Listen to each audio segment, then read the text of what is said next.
live on YouTube. Welcome to YouTube. And no countdown clock today because this is not our normal time. I don't expect anybody to be here with us. But if you are, you're so lucky because you get to hang out with these fine people like I do. I pinch myself every time I get on Riverside or YouTube with them. Everybody's like, what's Riverside? Anyway, so we're going to record an episode. And Doug has pre-recorded his part. So I'll just read Doug's part and we'll go from there. All right. Doug's part says this live from the basement of the YouTube headquarters of Stacky Benjamin Show. I'm Joe's mom's neighbor, Doug, in between forest fires, hurricanes, Joe's mom nagging about taking the garbage out. Feels like there's an emergency every minute. So here's a question. What should be in your financial go bag? We'll ask a roundtable on today's show, but that's not all. At the halfway point, we'll all revel in the brilliance of my trivia question for this week's edition of our year-long trivia competition. And now a guy who loves long walks on the beach and low interest rates on his mortgage. It's Joe Saul Seahigh. 3, 2, 1.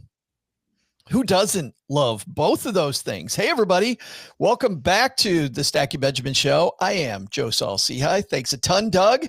And we've got a brilliant team ready to talk about this brilliant topic today. You know why I know it's brilliant, OG? You want to know why it's brilliant? I don't even know what topic it is, so I'm sure it's great. Of course you know it. I haven't done any of my homework. Don't know what it is. I'm doing it right now as we speak. It is brilliant because a brilliant person picked it. That's why. Brilliant because a brilliant person picked it. Financial go bag today. Speaking of brilliant, Paula Pant from Afford Anything is here. How are you? Well, thank you, Joe. I'm doing great. And I love the topic. I once literally did have a go bag. Never needed to use it, but it's nice to know you got a little thing. So well, and I'm glad you brought that up, that you didn't have to use it, because I don't know anybody sitting around people would always say this when we talk about long-term care insurance. So you probably had this before too, or disability coverage. They're like, so how much is long-term care insurance? And of course you tell them what the basic premiums kind of run, and they go, oh, but what if I never use it? I'm like, wait a minute. Are you sitting around? Man, I hope I get to go into a nursing home someday. Like, it would be awesome. If I have a catastrophic illness, this would be great. So thank goodness you didn't have to use your financial go bag, because that means bad things happen in Paula Pant's life. Right. Yeah. That's the thing about in any type of insurance is the thing that you buy that you hope you never have to use. Right. I hope I flush my cash down the toilet. Yeah. I mean, and that's health insurance, homeowners insurance, car insurance. You hope to never have to use any of it. Absolutely. And a guy who has a podcast with a brand new name, Jesse Cramer's back. How are you, my friend? It's like, what's that Western, like The Man with No Name? Isn't that a thing? Isn't that like a famous Western, some cowboy movie about the guy with no name? I've got the podcast with a new name. Yes, and the new name is, drum roll again for people that missed it last week. Yeah, the blog is still called The Best Interest, and the podcast, though, is now called Personal Finance for Long-Term Investors. Personal finance for all that SEO wrapped up in one name. Oh my gosh, so much SEO. It's incredible. Have you seen the big bump? The big bump? Not yet. Yet. Maybe someday. I don't know. I don't know how quick Google's turnaround time is, but that's okay. That's okay. Do you have a financial go bag, Jesse? Not quite, actually. Reading or doing some of the prep for today's conversation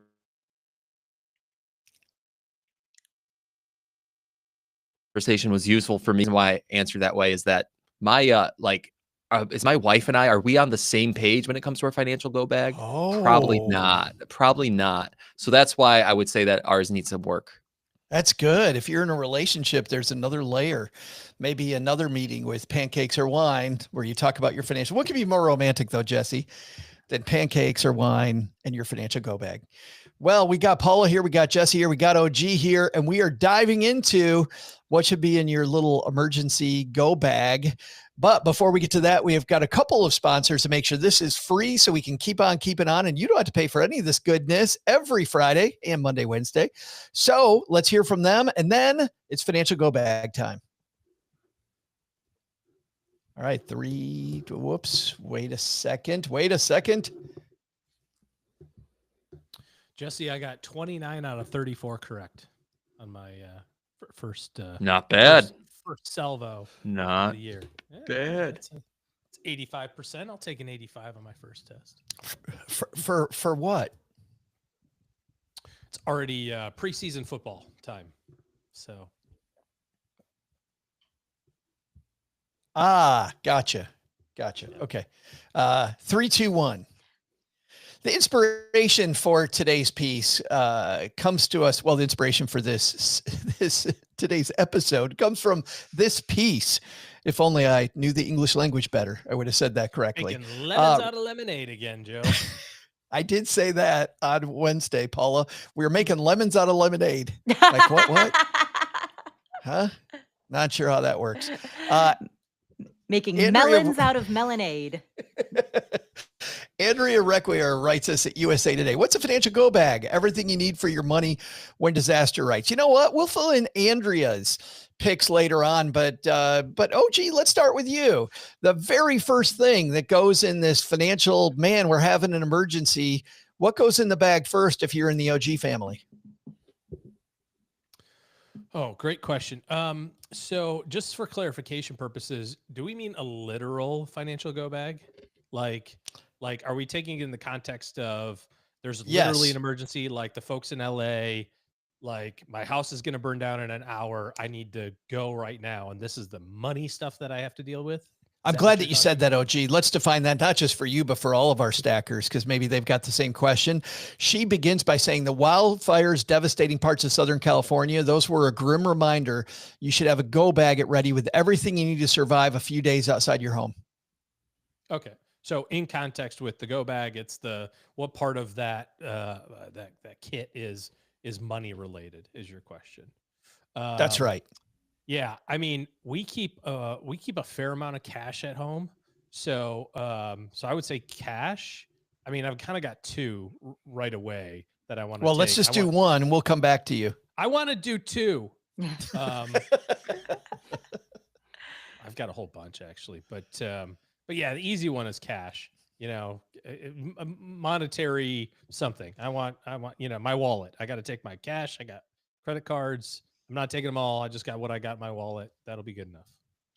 Well, and assuming, Jesse, that you agree with OG, but how much cash do you think is the amount to keep ready? Because, all that cash sitting there earning absolutely nothing until that emergency hits, it's just sitting there.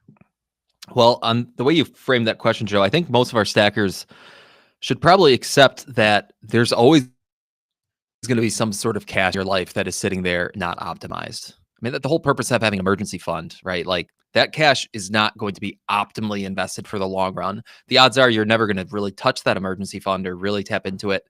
And you're going to be losing ground in hindsight, you're going to have recognized that you lost ground.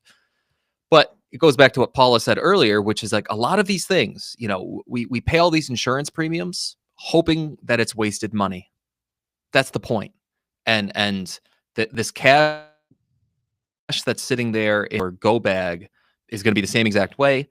But okay, so how much cash should I assume there in the go bag? I don't know.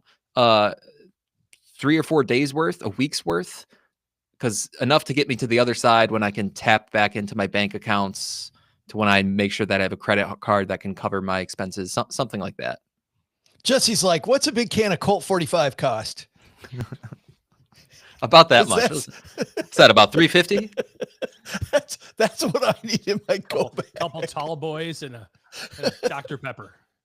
That's all I need money for. What if the liquor store is not accepting my credit card? I got to make sure I get that, right? Yeah. For you and the baby, right? Just no. Stackers Anonymous. I mean, yes. Honestly, when it comes to when it comes to something like that, I mean, if there's some sort of major catastrophe that you're like getting out of the way, right? You're getting out of town. There's some, what was that movie 2012 or something where there was like the big earthquake and John Cusack's driving the limo and trying to escape. I forgot about that movie. Yeah, that was so great. I mean, it was critically acclaimed. How could you not? That's right. How could that not be top of mind? I remember seeing that movie, OG, and just thinking that was the biggest waste of 2 hours. Was a waste of 2 hours. Yeah. It's Armageddon. There's an asteroid. I'm thinking like, you're moving, you're going. You're not hanging around. Yeah, right. Like the next town over going, I wonder what's going to happen. This is, I'm going. You just got to get far enough out of the blast radius, right? Like before your credit cards start working again. So you need cash to fill up the car. You need cash to buy food, even if you have to round up, right? Like I can't get in the cash register. I can't. It's like, cool, here's 100. Like, are we good with, I'm going to fill up the car and I'm going to take some snacks and I'm going to give you $100 bill and off we go. Because once you get, the great thing about our country is you just need to drive a half a day and you're still in the same, economy, right? You're still same money, same system, same language, all that stuff. So, so it doesn't have to be a ton, but I remember watching a YouTube video of a guy said anywhere in the world, $100 US will get you just about anything you need. In the US, $200 US will get you just about anything you need. Like whatever you need, like if you could slide somebody $100 and you're in wherever in the world and you need something, $100 US might get it done. And inside of the US, you're trying to get a guy to take you somewhere. The Uber's like, look here, I got a couple $100. Can you get me to the other side of town? Like, like I need to get out of here. Worst case. But let's talk about, because there's some people, doomsday hits, right? I mean, we've had guests on. Oh, gee, you've said this before, that gold, not really a part of your portfolio, but we've also said over and over that gold is a store of value. If something happens where the currency is going bye-bye. Paula, would you keep any gold in or precious metals in your financial go bag? Absolutely not. No way. I would keep, honestly, the most important thing, because we live in such a digital age, I think the most important thing is to make sure that you have your master password, the one that unlocks your password manager. Make sure that you have that either in your brain or on some secure piece of paper. And have the device that you use for two-factor authentication. Because fundamentally, what if something's happened? Mm-hmm. Sorry, go ahead. What if something's happened to the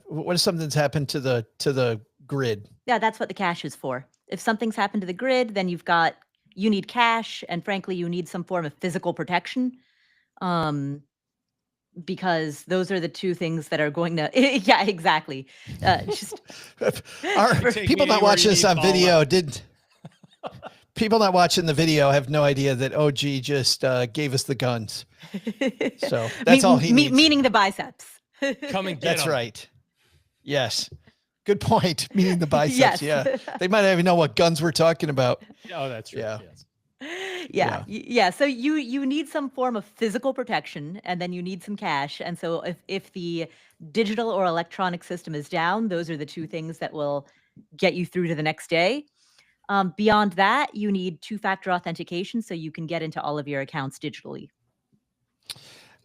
So we've got Paula's answer. We've got OG's answer for two of the first things. Jesse, what goes into your go bag immediately? Passport, driver's license, social security card, or copies of all those things. Identification would be probably something at the top of my list for a go bag. And just in general, hearing Paula's and OG's answers, or just hearing the framing of your question, Joe, like, I don't know. I think there are some emergencies. Like, okay, if there's an emergency where the electrical grid is down and my credit cards don't work, and right. And two-factor doesn't matter because I can't log into anything. Like, I think we need, that's a particular type of emergency where, boy, it's pretty hard to fathom how bad that is. Does that make sense? And like, sure. As opposed to, say, yes, the wildfires were terrible. People who lost houses were terrible. But like, there is a future for them. And also it was like a localized scenario. It's a scenario they had to physically remove themselves from.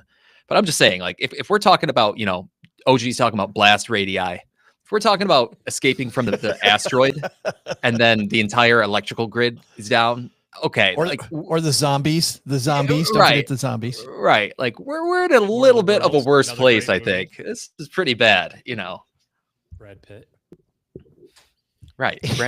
Brad Pitt's knocking on my door telling me I need to take the antivirus. Like, do I worry? You know, do I need is a Should you take pistol gonna should save you me? take an antivirus if Brad Pitt's the one telling you to do it at your door? I don't know. I think. I mean, I think there's some worse celebrity endorsers of vaccines in this world, OG. Just say it. I mean, but like he's literally at your door. I'd be like, oh boy, where are we? Yeah. True story. think Paula's a number 2 thing in her go bag behind the password manager was Brad Pitt. That Brad Pitt in your financial go bag, right, Paula? Absolutely. In fact, I carry a Brad Pitt bobblehead with me at all times. Wherever you go. Also one for Just Bradley Andrew- Cooper. Affirmation. Yeah, either in a pinch. You know, if you get tired of Cooper, then just go with Pitt, right? It's funny, Jesse, because I'd never thought about all those photocopies, but Andrea has this in her list on USA Today as well for things you usually keep in your wallet, like a driver's license. Make a photocopy for your go bag. Is there a situation, by the way, that if you lose your credit card, that any of these institutions would take a photocopy of a credit card? I don't think so. No. You'd have to have the actual card, wouldn't you? Apple Pay. Well, I mean, I can buy stuff on Amazon without having my actual card with me. I don't know. Good Like, point. you know, That is a good point. If I go to the grocery store right now and I just plug in my credit card number and the CVV, and I think they would accept it. Mhm. If you know it. I don't know. Not Can sure you, though. Can you rattle off all But- 19 Correct. But you don't need a photocopy. You just need a password manager. I mean, what is a photocopy? It is a piece of paper with information on it. No, I You mean understand. I can do but that online? Yeah. a password manager. I mean, some of these scenarios though, it's like, are you going to log into Sure. your password manager with the grid down and electricity not working? But the and copy internet of your not working? driver's license, which is an official Yeah. document, or your passport. Yeah. Like that we makes always, sense. when we travel internationally, we always have a copy of our passport. Yeah. Well, that makes sense because if the grid is down, then credit card processing would also be down. Right. So if the grid is down and you can't access a password manager, then you also wouldn't be able to use a credit card. So that part I don't quite get. But yeah, in terms of having ID, that's just what you need in order to like get through borders. Oh, gee, what else would be in your financial go bag? Yeah, I think a little less catastrophic, kind of, off the zombies and back to maybe we just have Reality. to, whatever. I want to take our health insurance information. Again, maybe that's a card or maybe it's, stored electronically or whatever. And any health records, I think, that you can have electronically. Again, you're not going to take your whole big file folder with you. Back to Paula's thing, but have access to that. I think a lot of people don't know that you can have all these records, right? Your doctor has all these notes on you and all this other sort of stuff of, and just kind of broadness of health stuff, but like your prescriptions and your, like your things that, that you need to, especially if it's, life or death type of things. I want to have official documentation so that when I show up in the next town, I can go to the hospital or whatever and go here. I don't have to go through all the process of like, do you really need this high blood pressure medicine? Like, yeah, dude. Also, I just escaped. So now I definitely need it because it's even higher. My blood pressure's even higher now. Yeah. I mean, it's just, one less thing to have to start over from if you're literally starting over somewhere else, and all your stuff's gone, just a digital copy of that sort of stuff. And if you keep asking me, my blood pressure is going to get even higher. Yes. Yeah. Paula, what's another one that you need? I mean, honestly, my go bag is going to be pretty simple. It's, as we talked about, it's cash, it's two-factor authentication, it's which is phone. I'd have my laptop with me, and all of the various chargers. Although, if there is no electricity, that presents a problem. I would have, in the event that there is no potable drinking water, I would have one of those UV sticks that can clear, Giardia and other types of bacteria out of water so that you can take stream water and make it drinkable.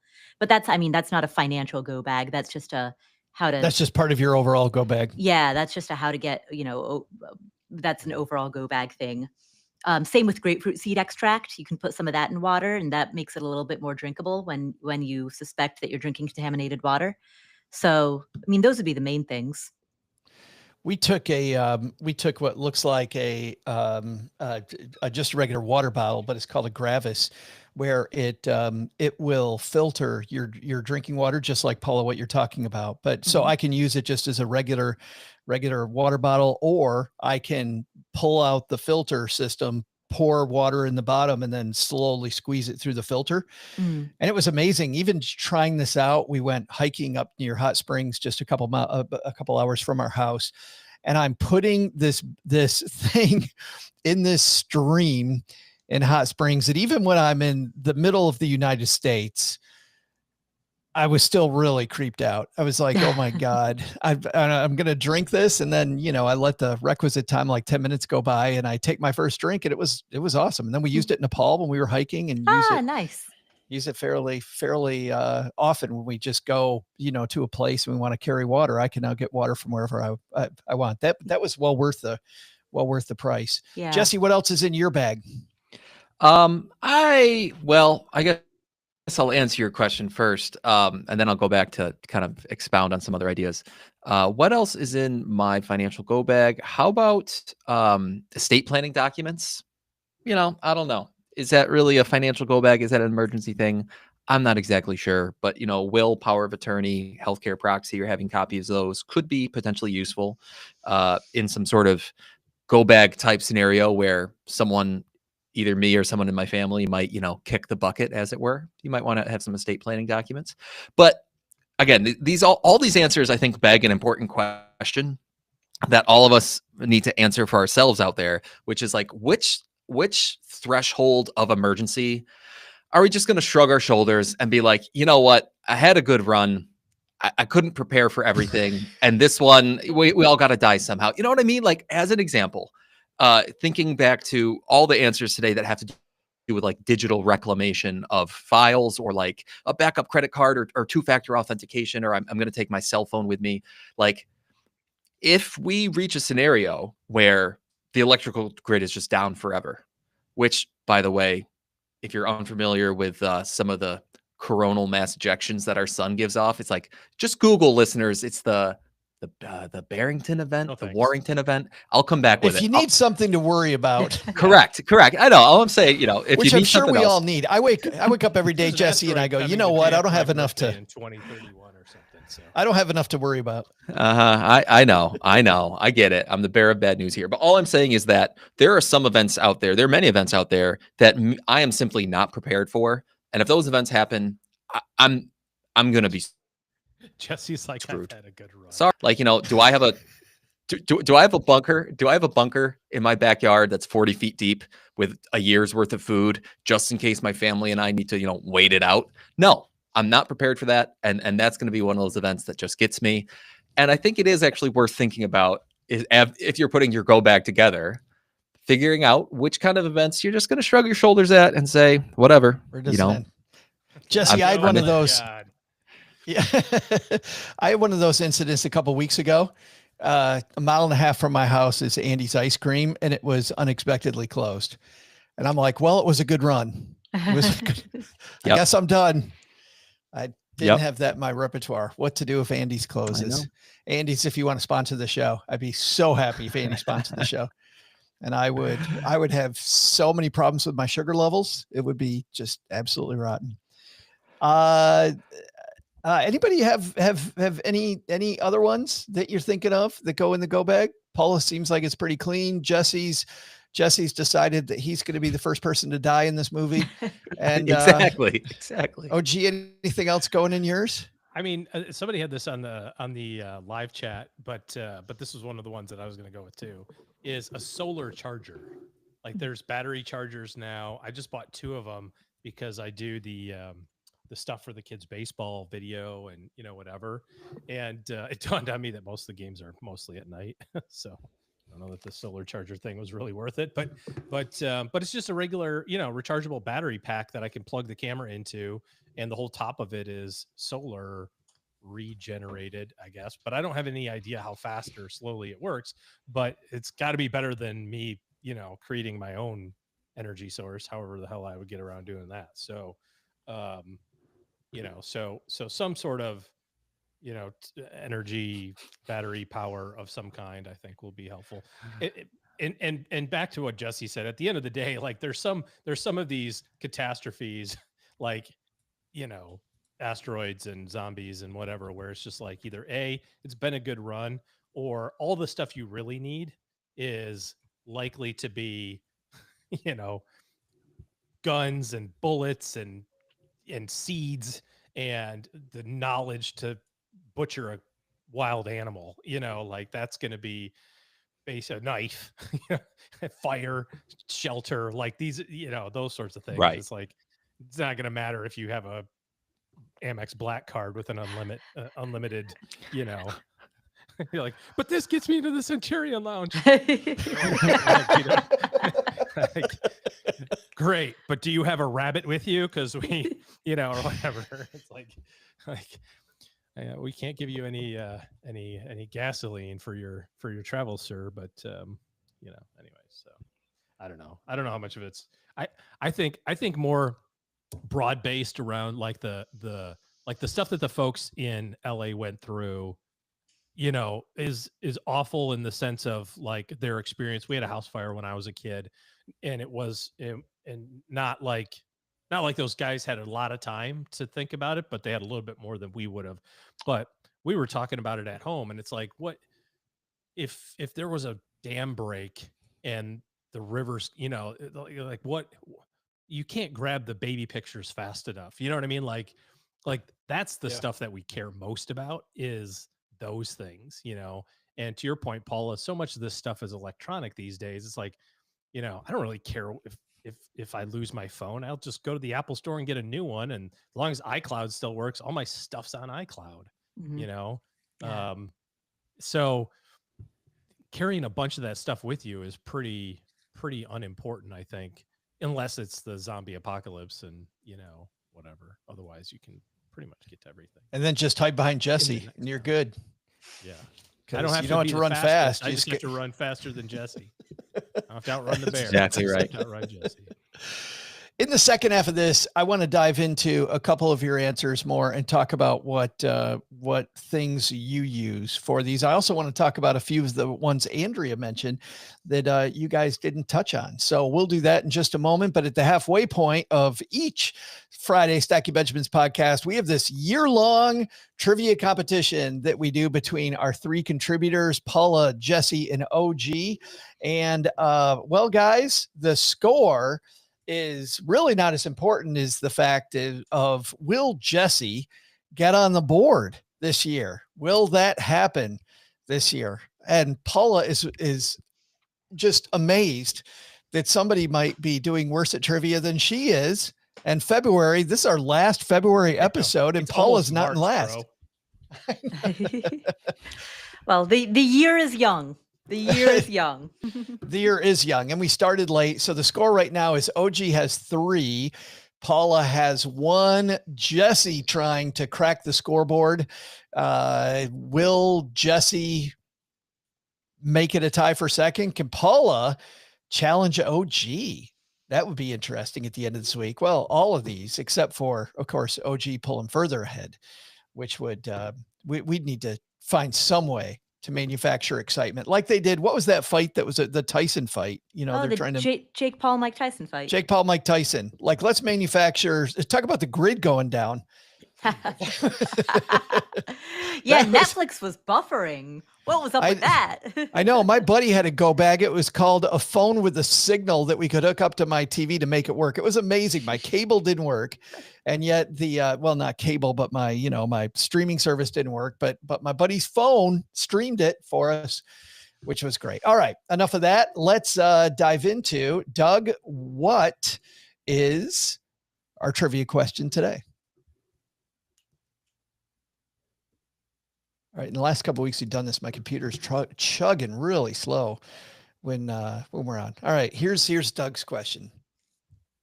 Nope, I'm on the wrong card. Here we go. Hey there, Stackers. I'm Joe's mom's neighbor, Doug, and on today's mission to help you prepare, you might be thinking, I need to spend a little money getting all this together, but don't worry. Your pal Doug is here to rescue you yet again. What? I don't know when the last time was, but I'm sure I've probably saved your bacon in the past. So let's get to it. When you're hoping to save some money, there's nothing like a co-op. That's where institutions get together and share, creating a kind of best of both worlds. Everyone can focus on what they're best at and customers get a good price. Companies like REI have even taken the co-op to big commercial heights. The first college co-op store opened at some little place named Harvard in... You thought I was going to tell you, didn't you? I'm not going to, because that's today's trivia question. In what year did Harvard open the first college co-op store on today's date? I'll be back right after I see if Joe's mom wants to co-op on the laundry. All right. OG, Harvard, some school somewhere in the Northeast, I think. Not sure, but what year did they open their first co-op store?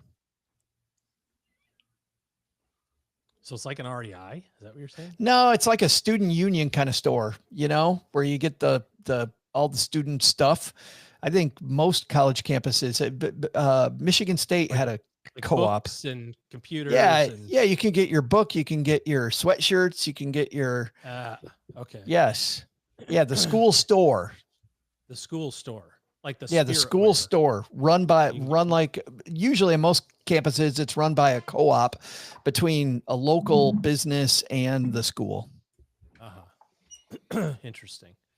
There's a lot of stories about Grand Canyon University and the CEO or the president, the guy who runs that now, has turned a lot of that stuff into similar things, right? He got a Chick-fil-A franchise, did a bunch of real estate investing, and like involved all the students in the rehab and the running and all that sort of stuff, so they get all this entrepreneurial experience. Maybe a similar thing as what you're talking about.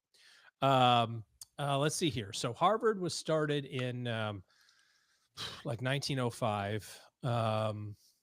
Easily the oldest college around. No, Paula didn't like that one. 1634, I believe. It took them a while. I don't have any. I wasn't even gonna mention that feint right there until you called yourself out. I was like, wow. Wow. Yeah. That's gamesmanship. I have not the foggiest idea. 1880. I don't know. I'm just picking a number. Beats me. 1880. Paula, what are you going to do with that? Ooh, I am so unused to guessing second.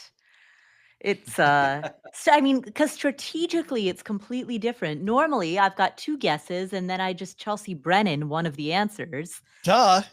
Simple. Right? But now he's anchored with 1880. So but the school started in the 1600s. So, and it's presently 2025. So. I think the school started in the 1700s. Either way, I don't think the co-op is anywhere near that old. I was actually thinking probably somewhere around the 1900s. If it's 1905, I'm going to flip a lid.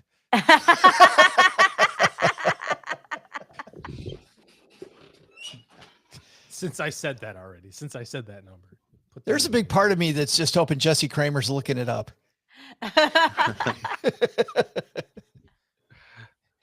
He's like, November 9th, 1741. I don't know, just a wild guess. So there are a couple of directions I could go with it.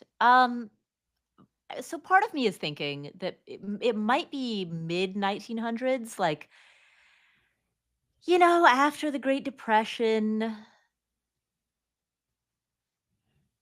maybe somewhere after the Great Depression, before World War II. Like, that feels like a good time to open up a school spirit store, doesn't it? First time there's been a school spirit store? Yeah. Rah-rah-ree. Yeah, just waving the pennants. Well, maybe a little before, because, the Roaring Twenties, maybe that. You know what? I'm going to go with 1911. 1911. All right, Jesse, you got 1880 and 1911. What are you thinking, my friend? Both good guesses. And if I had a blank slate, I was thinking early 1900s. But this is where just like, I don't know, strategy and game theory come into play. And I think I have to take the under and just hope that the date is somewhere in that wide range of dates. So what was OG's was 1880. I think I'll go 1879. 1879, to take the fact that Harvard's been around a good long time. Yeah. Well, all three of those guesses make sense to me. Well, OG's doesn't because he, I think, just threw a dart. But I certainly know where Paula and Jesse, you guys are coming from. We will see. We'll be right back to see who wins this thing. All right, OG, you started at 18. Said 1801 just to give myself a little bit more room. I knew somebody was going to just do one under. So, well, yeah, I mean, it's seeing the way that this game usually goes. But do you feel good with 1880? I don't have the foggiest idea. Paula, 1911, you're up there by yourself now because Jesse had to choose. Yeah, I feel good about the fact that I've taken so much of the board. I have I've captured the bulk of the upside. Well, and Jesse, you've got a lot of the other side. So I have. I've actually been in this store as well, which I don't know if the rest of our panel's been in the store before, right? I'm trying to brag. I'm trying to picture, what they chiseled into that block of marble outside. I can't remember. Not to brag, but I have been in the Harvard store before. As a tourist, just to be clear, not even as a prospective student. It's like my grandpa used to have a coffee mug that says I played at the US Open. Yeah. And in the middle in really small writing, it said a harmonica. Jesse's got a coffee mug that says I went to Harvard bookstore. Right. Yeah, that's like the CrossFit joke, isn't it? How do you know if somebody went to Harvard? They'll tell you, right? Mm-hmm. How do you know if somebody's been to the Harvard bookstore? They'll tell you. Sure. I played Pebble Beach Golf Course before, OG, by the way. Yeah. On my Xbox. Yeah. All right, here we go. Doug, who's going to win this thing? Hey there, Stackers. I'm the guy who's always cooperative and also the guy who likes to share laundry duty. Joe's mom's neighbor, Doug. In a gesture of friendship that's sure to last about 7 minutes here in the basement, Joe's mom has agreed to split laundry duty. It's great. She says if I take it down and load it, she'll check it as it goes to make sure everything's running okay. Hey, I didn't say it's perfect. It's a start. But let's put an end to today's co-op trivia question, shall we? Harvard opened the first ever co-op store on their campus in what year? The year was 1882, making OG our damn winner. How? Just how? It's just painful. Just how? Oh, Jesse, when you said, you know what, gamesmanship, I'm like, come on, 1881. Come on, 1881. Squeeze right in there. Oh, that's fantastic. 82. Just a rando guess. Yeah, nice job with the randomness. Well, let's get back to something where you guys have more expertise. We're going to lean on that. I want to start off with, Paula, with something that you said, talking about your password manager. Can we talk about password managers? Yeah. Do you guys all use password managers? I know, Paula, you do. Jesse, use one? I do. LastPass. Yeah. And Jess and OG, do you use a password manager? Yeah, I have a notebook right here. Write them all in there. It says top secret passwords on the front. Do not copy. So, I go password, then password 1 2, password 1 2 exclamation point, password 1 2 exclamation point. Right. Wait, how did you guess mine? Paula, which one do you use? I've used a few. I used to use LastPass. I switched off of that, went to 1Password. We also have a company account with Bitwarden. So I've used a couple. Well, let's talk about the ones that you use. Jesse, LastPass, why'd you decide to use LastPass and how do you like it? Our company uses LastPass, and so everybody gets an account and we can use that account for personal use as well. So that was the reason why I chose to use it, to be honest with you. It was just because it was free through work. Yeah. Now, but But LastPass has free and paid accounts. So I'm assuming they have a paid account. Like your company's not going, hey, everybody gets this for free, so we're going to call it a perk. We should do that as Stacking Benjamins, OG. Hey, everybody gets the free. I assume that our company is paying for a premium version, yes. But then as employees, I don't pay for my own seat as an employee of the company. Right. Yeah. Paula, why did you leave LastPass? They had a data breach. So in 2022, LastPass had a big security breach, and that inspired me to get off of LastPass. No offense, Jesse. So, None taken. Yeah. So it turned out they found out what year Harvard had their Yeah. first college spirit store. Yeah, so they had a security breach, and so then I went to that was the year I was in grad school, and I went to a lecture on cybersecurity, and I went up to the lecturer afterwards, and I said, "Hey, have you heard about the LastPass breach?" And he was like, "Yeah, of course." And I was like, "What do you recommend?" And so he just gave me a list of like various other password managers. And so I asked Suni to just pick one for the team. And so she picked Bitwarden, and that became our company one. And then I needed one for myself. So I went with 1Password just because I wanted to use something different so that we had a variety. A give and take. So Yeah. What's the difference then between Bitwarden and the other one you use? Not much. I mean, I'm sure in the technical specs, there's probably some difference, but from my experience as a user, it's 6 of one, half a dozen of the other, just different user interface. Yeah, there's no interface difference that you like one word versus the other better? I mean, not notably. Yeah, Doesn't impact my quality of life. Yeah, I use Dashlane, which I pay for as well, and I like it a lot. I also like the move they made. It used to be app based, and now even if my app is not working, it's web based, so I can now just go to a website on any computer. Preferably one that's open where everybody can see my password. Joking, but it's much more flexible now. So I don't know what that means data wise, but it certainly is. It's becoming easier to use all the time. Really, the functionality is pretty good. OG, have you played around with? Yeah, Paula. Oh, I was going to say there's also Google Password Manager, which I have some redundancy in terms of like some stuff saved in a password manager, some stuff saved in Google Password Manager, and I'm actually trying to wean off of that. Because if somebody gets access to my email account, that would be horrible enough. And I don't want them to also have access to my passwords. So that is actually one thing that I'm trying to break away from, is I'm slowly over time deleting passwords out of Google Password Manager. I've noticed that through Apple and with Google, the password managers, and I try not to do those too. For all the reasons that you stated, I try not to use those, because I'm sure there's got to be people out there going, "Oh, I just use the Google Password Manager. I use Apple's Password Manager." I'm like, I don't know. Yeah. Don't get me wrong. For stuff that I don't care about, I will give it to Apple. So I just put my thumb on the thing. I'm like, really? If somebody steals my online board game registration, Yeah. I mean, if you want my Wordle account, sure. Right. Like, oh my God, I'm losing at Wordle every day. This horrible Russian hack is killing my score. It's rotten. OG, have you played with different password managers? I think that we did some years ago, before we settled on the one that we use, which is also LastPass, by the way. And I don't know how we picked it or why we picked it or why we stay with it. Somebody somewhere said it's fine, and that's good enough for me. Some dude in Russia said, "This is great." Yeah. And he was like, before we go any further, your porn name is the street you grew up on and your mother's maiden name.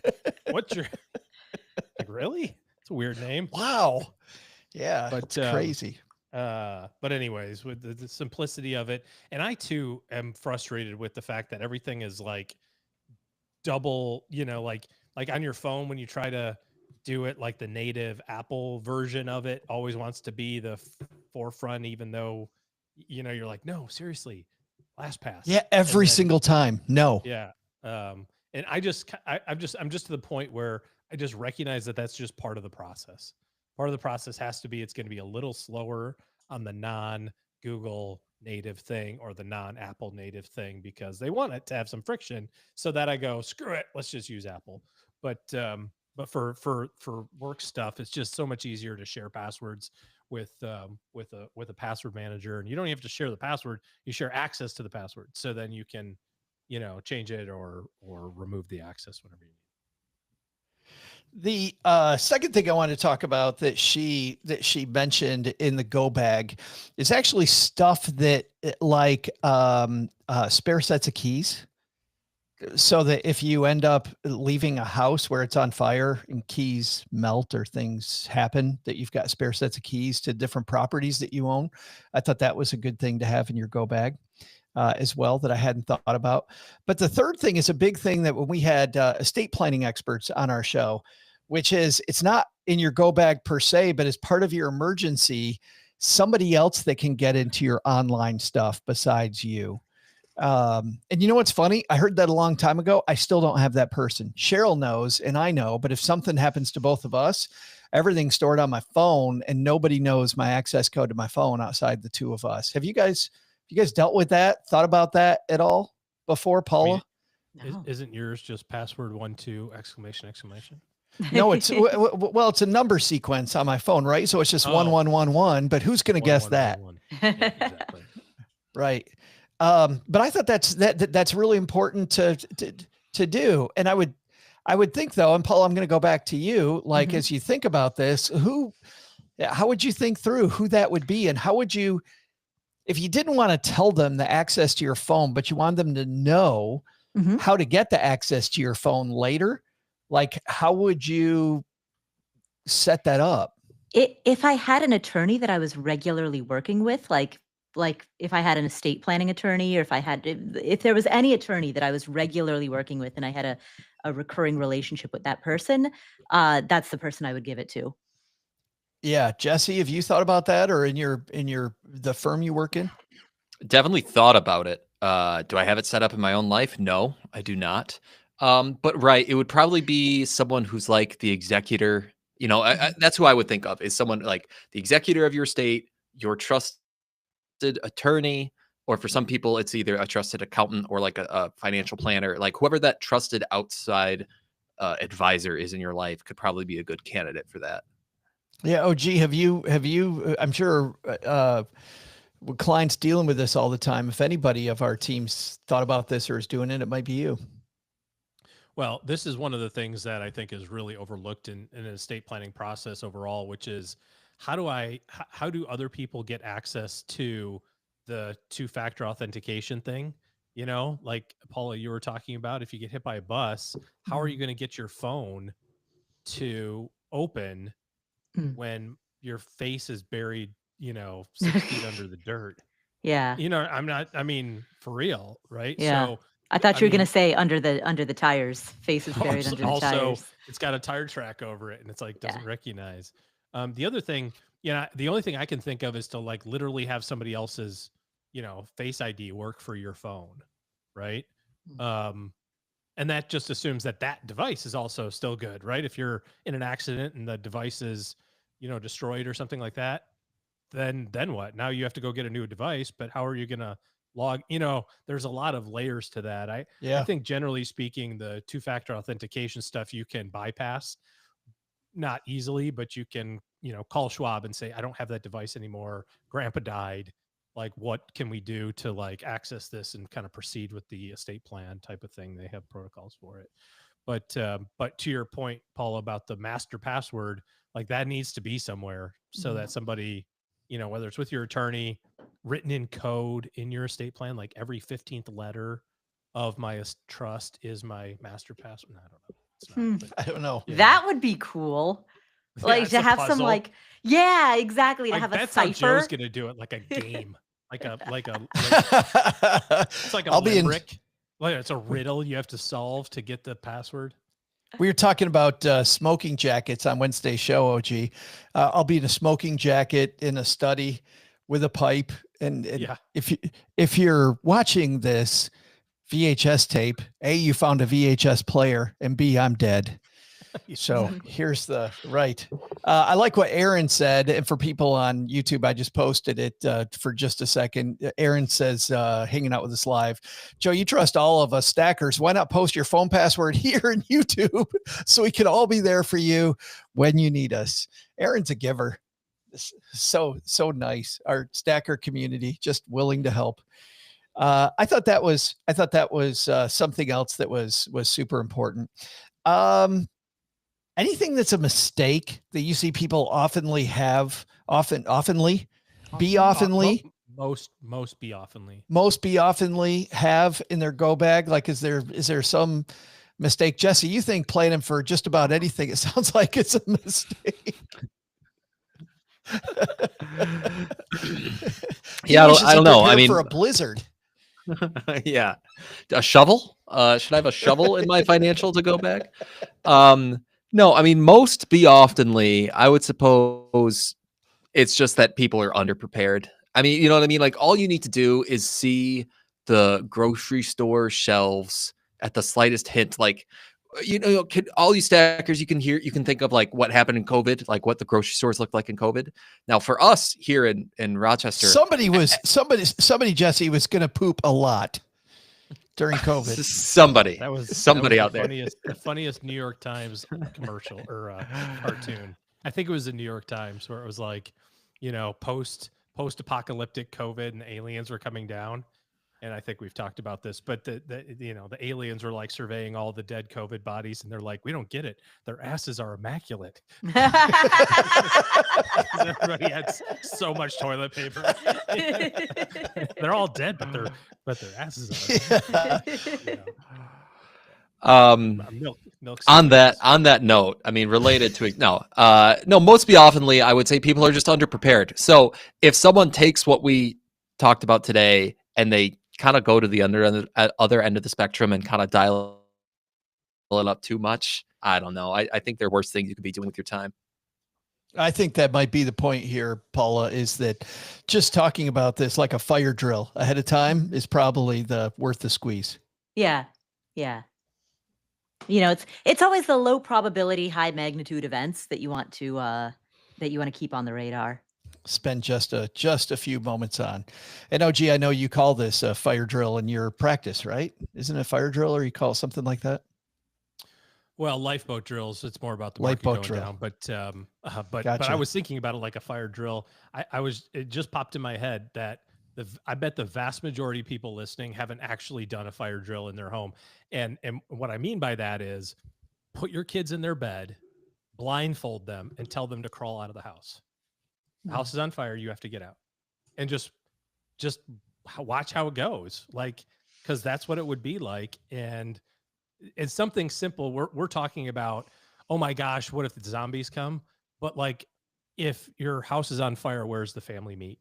Like, where is the meeting spot? And how are we going to know that everybody's out? You know what I mean? Like, something much more likely to happen, albeit still rare, but much more likely to happen.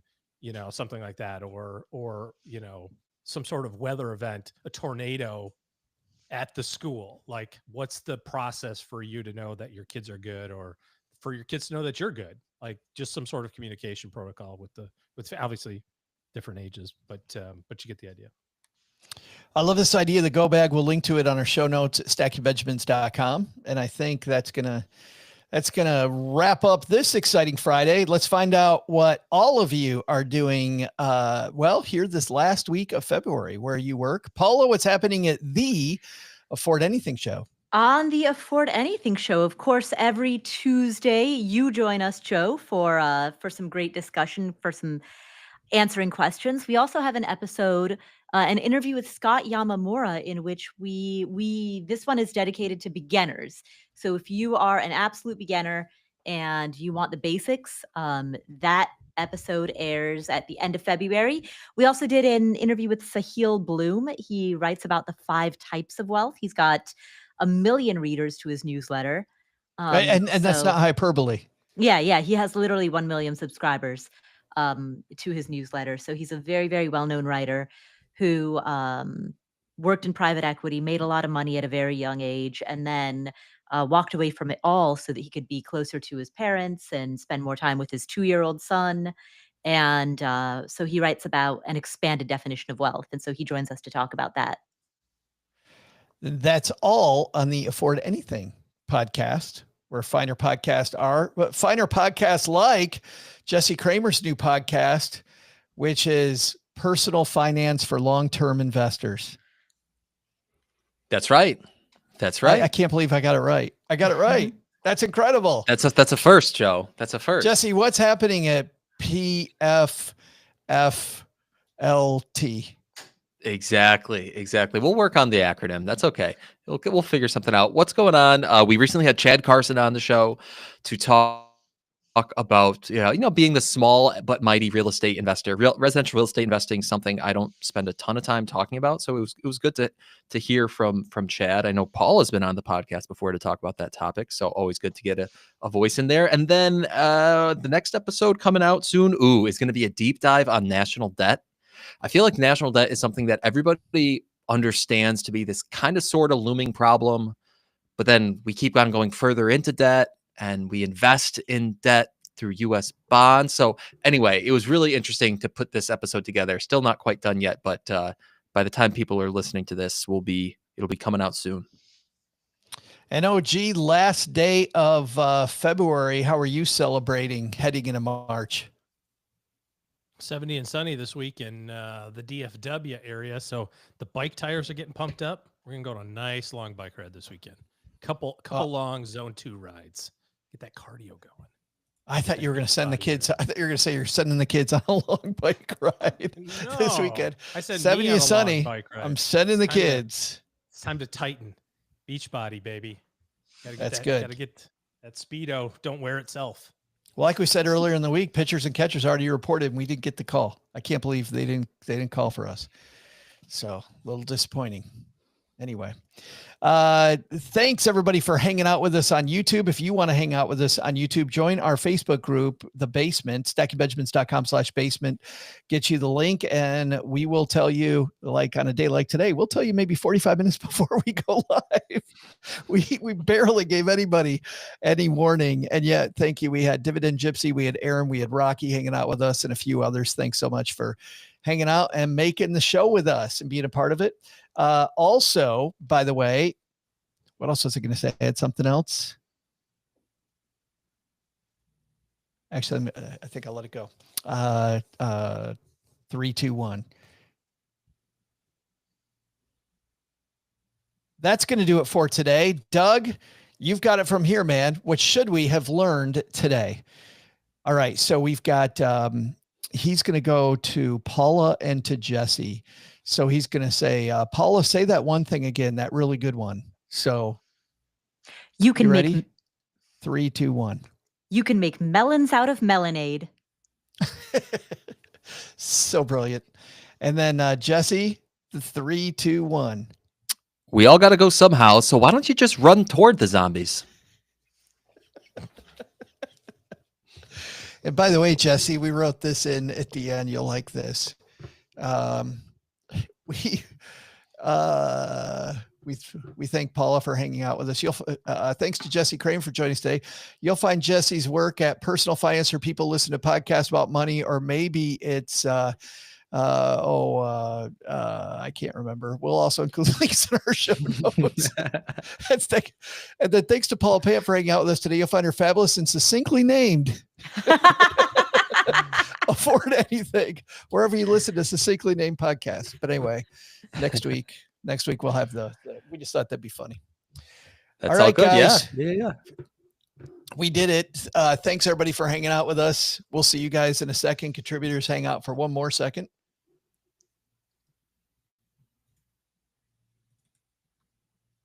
Talk about 45-minute show there. Bam. That's how the